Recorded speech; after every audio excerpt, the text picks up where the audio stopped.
करने हेतु हमारे मुख्य अतिथि जी ने हम सबके बीच में रखा। आने वाले दिनों में किस प्रकार से हमें काम करना है उसकी पूरी रूपरेखा आपको बताइए। अभी हमारे मंत्री जी भी अपने भाषण में हमारी जिम्मेदारियों का बोध हमको करा रहे थे और किस प्रकार से हमें संगठन के लिए काम करना चाहिए उसका एक मार्गदर्शन भी कर रहे थे। मैं उन्हीं से अपने आप को जोड़ते हुए आप सबसे बस एक ही आग्रह करूंगा। आज जब हम बूथों पर जाएंगे तो निश्चित रूप से हम पार्टी का एक नया स्ट्रक्चर खड़ा करने के लिए जाएंगे और यह जो हमारी बूथ की ही ताकत जो होती है यही हमारी असली ताकत होती है। हमारा विधायक हो, सांसद हो, हमारा कोई भी जनप्रतिनिधि हो, हमारी इसी ताकत के ऊपर खड़ा होता है। और जब हम जाएंगे तो हमें इन सब बातों का विशेष ध्यान आज के समय इसलिए रखना है कि इस समय हम लोग सरकार में हैं। हम सरकार में हमारे साथ बहुत से लोग ऐसे हैं जो हमारे विचार के साथ नहीं जुड़े हुए। वो हमारे साथ आज हैं कहीं ना कहीं किसी लोभ में, लालच में या सरकार के ताकत में। अगर ऐसे लोगों को हम अपनी प्राथमिक इकाई में जोड़ेंगे तो वो हमारे विचार के साथ नहीं जुड़ रहे। आप इस बात को ध्यान रखना। और जब भी अवसर आएगा, मौका आएगा, वो आपको पीठ दिखाकर निकल जाएंगे। तो हमें आवश्यकता है हमारे विचार के साथ में जो व्यक्ति खड़ा हो, हमारे संगठन की विचारधारा को जो समझता हो और पार्टी के लिए काम करने के साथ साथ उसके अपने अंदर भी महत्वाकांक्षा होनी चाहिए। अभी हम लोग बात कर रहे थे तो अर्चना दीदी बता रही थी कि एक दो मंडल अध्यक्षों के संबंध में कि वो काम नहीं कर रहे हैं। काम किसी से जबरदस्ती नहीं कराया जा सकता। आप किसी को धक्का देकर काम नहीं करा सकते। तो जब तक स्वप्रेरणा उसके अंदर नहीं होगी तब तक वो काम करेगा ही नहीं। अब हमारे ऊपर यह जिम्मेदारी है, हमें ऐसे लोगों को खोजना है और ये जिम्मेदारी पार्टी ने आपको दी है। मैं निश्चित रूप से यहाँ पर बैठे सभी चेहरों को मैं जानता हूँ, समझता हूँ। आप पार्टी के लिए समर्पित हैं, समर्पित रहे हैं। और मेरी आज की जो परिस्थितियां हैं, आप यह भी बात मानकर चलिए कि जब मैं कह रहा हूं कि विचार के साथ मजबूती से आगे बढ़ना है, अपनी विचारधारा को यदि मजबूत करना है तो उसका कारण भी है। आपने देखा होगा चुनाव महाराष्ट्र में चल रहा है और महाराष्ट्र का जो चुनाव चल रहा है 1946 की स्थिति बन रही है। कल उलेमा संगठन के द्वारा जो मांग हुई है, महाराष्ट्र विकास अघाड़ी, जो भारतीय जनता पार्टी गठबंधन के खिलाफ जो लोग कांग्रेस और उद्धव ठाकरे या जो शरद पवार, तमाम सारे लोग उनके साथ मांग की है कि मुस्लिम आपको वोट देगा, उसकी 17 मांगे रखी हैं। और उन 17 मांगों में जो प्रमुख मांग है वो है 10% आरक्षण देने की। अब यह 10% आरक्षण जाएगा तो किसका जाएगा? और इसके अतिरिक्त आप जो उन्होंने जो उनकी प्रमुख मांग है आरएसएस पर बैन लगाने की, आरएसएस पर बैन लगाने की मांग की है। आप समझ सकते हो कि उनके किस प्रकार का उनकी सोच है, किस प्रकार के विचार उनके अंदर जन्म हो चुके हैं। वो एक और भारत के विभाजन की रूपरेखा इस देश के भीतर खींच रही है। आज इस समय पर यही कारण है। यदि आज हमारे बीच में जो विघटन किया जा रहा है, आप सोचो, आज यह जाति जनगणना की मांग हो रही है। क्यों हो रही है? या इसीलिए हो रही है कि हम समाज को विभाजित कर दें। आज सबसे बड़ा मजबूत समाज हिंदू समाज का कौन सा है?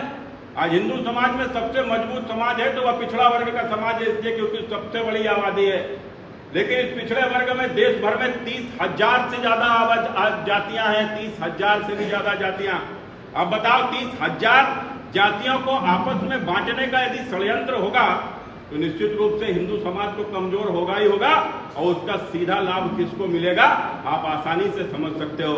या 10% आरक्षण की जो मांग हो रही है, मैं तो कहता हूं ये ढकोसला है। तो आरक्षण तो देना ही नहीं चाहते, या आरक्षण की व्यवस्था का पालन भी नहीं करना चाहते ना। तो आप बताइए, आरक्षण और संविधान के नाम पर अभी या कांग्रेस पार्टी, समाजवादी पार्टी और खासकर कांग्रेस के मुखिया राहुल गांधी जब बात कर रहे थे कि यह संविधान खतरे में है और आरक्षण को भाजपा खत्म कर देगी, और वही राहुल गांधी लोकसभा चुनाव के बाद जब अमेरिका में जाता है तो कहता है आने वाले समय पर हम आरक्षण को समाप्त कर देंगे। बयान क्यों दिया जाता है? इसको समझना है। उस देश के मुस्लिम समाज का नेता बन चुका है और इस देश का ही नहीं, पूरी दुनिया का मुसलमान आरक्षण की कोई व्यवस्था को न जानता है और न ही आरक्षण की व्यवस्था को मानता है। न तो बताइए आप, 1947 में आजादी के समय जब देश का विभाजन हुआ तो भारत के कानून मंत्री बाबा साहब अम्बेडकर, पाकिस्तान के कानून मंत्री जोगेंद्र नाथ मंडल दोनों दलित नेता थे। दोनों अलग अलग देशों में कानून मंत्री बने। वहां के ऊपर भी दलितों की बड़ी आबादी पाकिस्तान में थी, लेकिन वहां कोई आरक्षण नहीं दिया गया। लेकिन भारत के भीतर बाबा साहब भीमराव अम्बेडकर ने इस देश के अनुसूचित समाज को, जनजाति को आरक्षण देने का काम किया, जिसका समर्थन इस देश के सवर्णों ने किया, इस देश के पिछड़े समाज के लोगों ने किया। वो क्यों किया? वो इसलिए किया, वो जानते हैं हमारे भाई हैं, सदियों से इनके साथ में, मुगलों के शासन में, अंग्रेजों के शासन में इनको अत्याचार हुआ है और या इनको अलग थलग करने का प्रयास हुआ है। इसलिए समाज को आगे लाने के लिए आरक्षण देना चाहिए। पूरे देश के हिंदू समाज ने उसका समर्थन किया, लेकिन पाकिस्तान के मुसलमानों ने विरोध किया।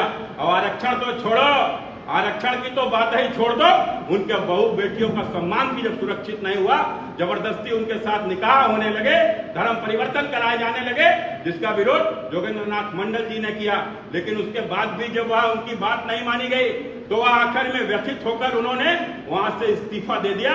और इस्तीफा देकर वह एक समय आकर भारत में अपने गुमनामी के मृत्यु को प्राप्त हुए। मित्रों, आज बाबा साहब अम्बेडकर गांव-गांव पूजे जाते हैं, हर जाति वर्ग में उनका सम्मान होता है। और एक समय उनसे बड़े नेता रहे जोगेंद्र नाथ मंडल, आज कहीं गुमनामी में खो गए हैं। यहाँ अंतर है। इसलिए आप सबको यह बात बतानी चाहिए कि आरक्षण की बात है जो राहुल गांधी ने आखिर की तो क्यों की? आप देखो कि राहुल गांधी कश्मीर के भीतर कांग्रेस और उनके समर्थित लोग 370 को वापस लाने के लिए वहां के ऊपर झगड़ा कर रहे हैं। या 370 को वापस आखिर क्यों लाना चाहते हैं? कि 370 वहां पे ऊपर आ जाएगी और वहां के ऊपर दलितों, पिछड़ों और अनुसूचित जाति जनजाति के लोगों को मिलने वाला आरक्षण वहां के ऊपर खत्म हो जाएगा। इसलिए धारा 370 को वहां के ऊपर लाना चाहते हैं। इसलिए मित्रों, आज के समय में आप समझ लो, आने वाले समय में आज यह जो बात है, जो नारा जो चल रहा है कि बटोगे तो कटोगे, तो निश्चित रूप से इस बात को समझ लो कि जिस स्थिति में भारत आज पहुंच चुका है, जिस स्थिति में, जिस आग में ढकेलने की हमको तैयारी हो रही है, तो शायद वो समय अब दूर नहीं है। कभी कभी तो मुझे लगता था कि यह सब मेरे जाने के बाद होगा, मेरे बच्चों के सामने बड़ा संकट आने वाला है, यह समझ में आता था। लेकिन अब साफ समझ में आ रहा है, जो कुछ होगा हमारी आंखों के सामने होगा। अब समय बहुत दूर नहीं है। इसलिए मित्रों, तैयारी करनी है। हमें विधायक नहीं बनाना है, सांसद नहीं बनाना है, हमें सरकार बनानी है। मोदी योगी का जैसा नेता बनाना है। तभी यह देश सुरक्षित होगा, यह देश सुरक्षित होगा। इसलिए हमारे व्यक्ति के साथ कोई न जुड़े, हमारे विचार के साथ में जो जुड़े वही हमारे साथ आखिरी तक खड़ा रहेगा, वही इस लड़ाई को दिल से लड़ेगा। मित्रों, इसलिए ऐसे योद्धाओं को तैयार करना है। हम जब बूथ अध्यक्ष बनाने जाएंगे तो आप मानकर चलना, वो केवल बूथ अध्यक्ष नहीं होगा, हम भविष्य का एक सेनापति बनाने जाएंगे। क्योंकि जो युद्ध की आभास जो भविष्य में दिखाई पड़ रहा है मित्रों, वो बड़ा भीषण है। इसलिए एकजुटता और संगठन की मजबूती और प्रदेश के साथ साथ देश में भी भारतीय जनता पार्टी की सरकार जरूरी है। इस लक्ष्य के साथ हम सबको काम करना है। यही बात है।